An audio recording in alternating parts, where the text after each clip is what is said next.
Yes, for His glory. Amen? I would like to share in my own native language. Naimbag nga rabi tayo amin.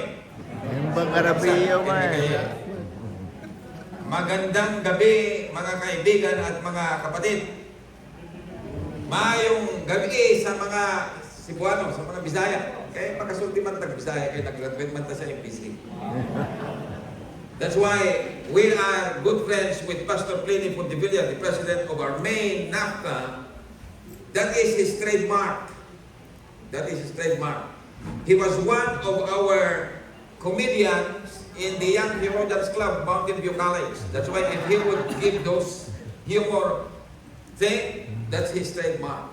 But he's a smart guy. We are classmates. Yeah, we are classmates in Greek, all of our major subjects. And I admire him. In our class, he would discuss with our teachers and all that. So, you know, sometimes it's nice to be with smart people. You young people, it's nice to be with smart people. You would like to be smart, join them.